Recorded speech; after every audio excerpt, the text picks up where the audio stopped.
Final Fantasy IX Remake. Naughty Dog has a new game in development, and Hideo Kojima gives us a new update on his next game. All that and more in today's video. Please like the video, subscribe to never miss a gaming update, and share the video to help grow our community. We'll also be going over comment of the day. Make sure you leave a comment to be featured in the next video. Now let's talk about this Final Fantasy IX Remake update. Final Fantasy IX is celebrating its 25th anniversary this year, and Square Enix has already hinted at various projects currently in the works. One of these projects is an anniversary vinyl called Timeless Tale, and Square Enix has now released part of a newly recorded version of the track Melodies of Life. The new version of Melodies of Life is once again performed by Emiko Shiratori, who sang the original version. In a video released by Square Enix, the recording is supervised by Nobuo Uematsu, the game's original composer. And some are questioning, why would they go to all these efforts for a vinyl track? It makes no sense for them to put so much effort in unless, of course, it was tied to the Final Fantasy IX remake that has been rumored and technically leaked by Nvidia back in 2021. And the thing is, while that is technically speculation as far as the existence of this track, I think it still is very much, a real question. Would they go to all these extents to make this Melodies of Life bit of a remake track just to put it on a vinyl and not use it in a major way? Now, there is the other aspect of this where they could definitely be doing this for a vinyl and then take that and use it on the remake project as well down the road, but I do think that this is somehow connected to the game. While that is pure speculation, I feel like it's rational to think that way, right? We've got this game that has been rumored extensively by many credible sources. On top of that, we had the Nvidia leak back in 2021, which has proved that a lot of the games on that list did end up existing. And now we've also got this thing happening where they are remaking Melodies of Life. It's a newly recorded track by the original vocalist and also by the original composer. It makes a lot of sense. It really does connect for me personally. Now, of course, this is still grounds for speculation. I'll definitely admit that that's the case, but I certainly think it's possible, and I do think it would make sense. But I'd love to hear your guys' thoughts, and how are you feeling about this potential Final Fantasy IX remake thing happening here? Like, do you think it's real? Do you think this is related, or do you think this is something totally unrelated and it is just a vinyl track?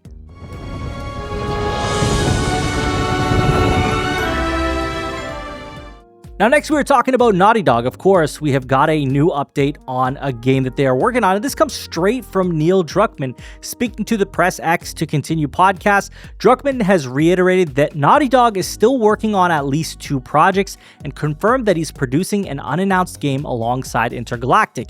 In quotes, "We have several directors on Intergalactic. I work with 2 game directors, Matthew Gallant and Kurt Margana, and have a co-writer in Claire Carey. So there are times when I'm away and they are in charge, and I get to come back and be surprised and enjoy certain choices they made, and other ones I pull my hair out over and we have to change course or argue about it."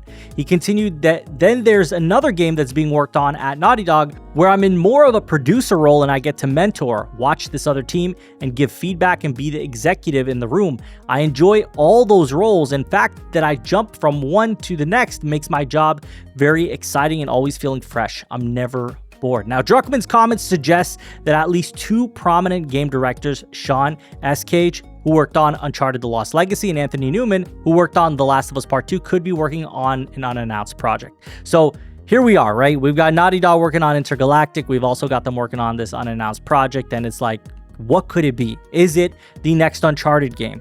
Is it a totally new IP?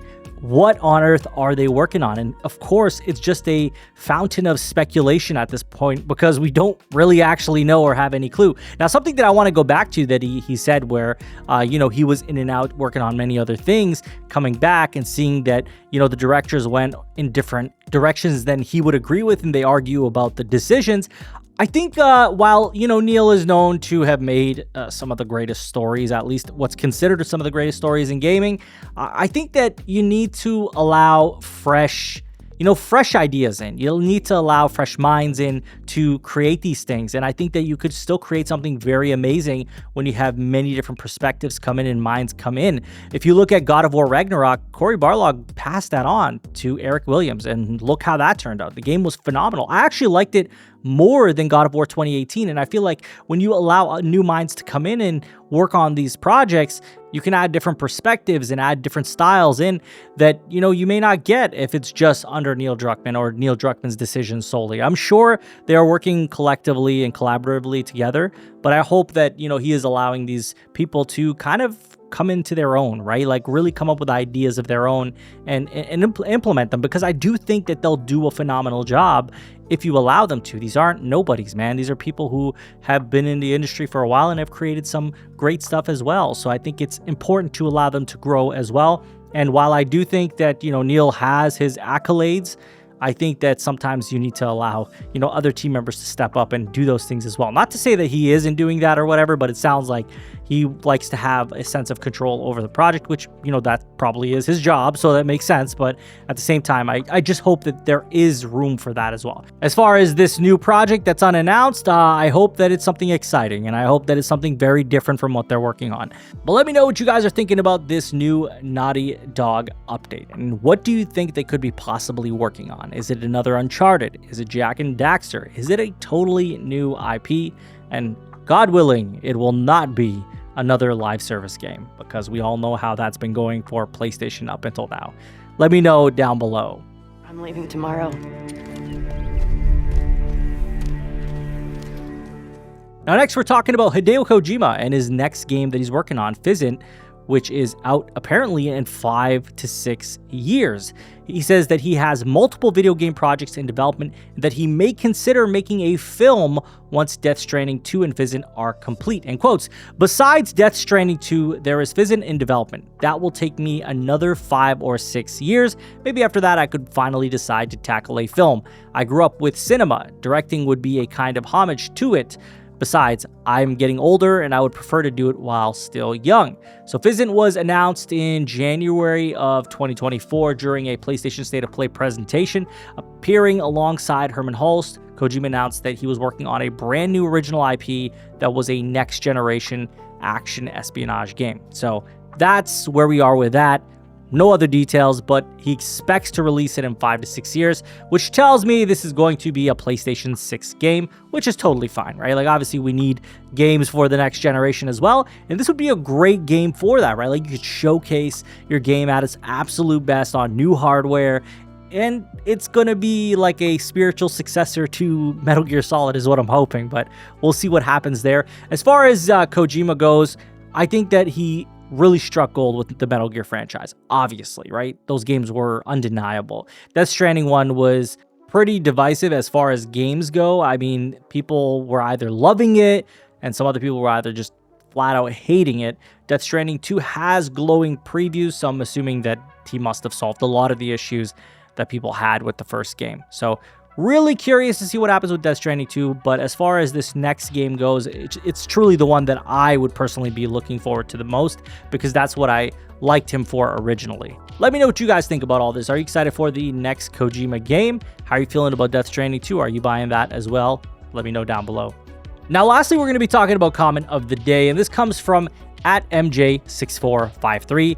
who says, "We got a handheld already, just make it better." And this is in regards to our last video where we talked about a new PlayStation Portable coming, which is going to be a dedicated hardware that Sony's going to allegedly be making, according to a very, very reliable leaker. And it seemed like there was a bit of a split in the comments, right? Some people were like, "Hey man, we got the Portal, we don't need this, just make it better.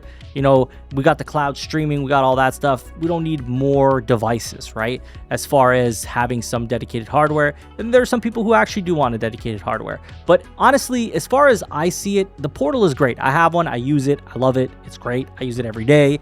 It's a key piece of my gaming experience, but it's also a thing that requires Wi-Fi connection. And even if you're doing the cloud streaming, you're also looking at paying a premium subscription fee on top of also still having internet. So it's still something that requires internet connection, and in some cases, even a sub fee that is not exactly cheap. It's quite expensive if you really think about it, especially if you're not really interested in all the different games that they have on there, right? If there's only a few, or you're just using it just to be able to cloud stream, yeah, it kind of defeats the purpose as far as a person who's trying to play their games. I do understand both aspects of it. Some people really love the idea of just using the Portal or using remote play. But I also think that, having that extra option for people for a dedicated piece of hardware as a handheld is not a bad idea, especially in an environment right now, our gaming climate, where we have a lot of handhelds and people love them, right? They don't sell 10 million units, as I've been told, which I understand, but we have to keep expectations relative, right? Like, as far as, handhelds go, if it's not a Nintendo Switch, it's really not going to sell that many units, because the Nintendo Switch has many exclusives that help sell the hardware, right? And they're iconic exclusive IP that people seem to love. So obviously they're not going to sell like the Nintendo Switch, but that doesn't mean that they're not worth having, right? People will still use them and enjoy them, right? So I think as long as they're not taking their resources, right, and creating dedicated games, then it makes sense. And I mean, Shuhei Yoshida already said they just didn't have the resources to have a dedicated handheld with their own set of games. But in the case of like a catalog that they can access for PS5, PS4 games, maybe older games than that, maybe some PS6 games, I think that it does open the door for them to be able to do that and sell a lot of units of that for it to be worthwhile for them, which is what it all comes down to. It doesn't need to be millions of units. It just needs to be worthwhile and give them a payoff for them to justify doing it. Like, look at the Portal. The Portal sold really well as far as Sony's expectations went. Now, is that like 10 million units? No, it's not. But it still was enough for them to even go ahead and keep investing in it and add cloud streaming. The only thing I don't like about the Portal is there's no Bluetooth, and there really should have been Bluetooth, but it is what it is. Let me know what you guys think about the handheld situation. But that's all I have for you guys in today's video. Please like the video, subscribe if you're new to the channel, and share the video to help grow our community. I thank you all for watching. Take care.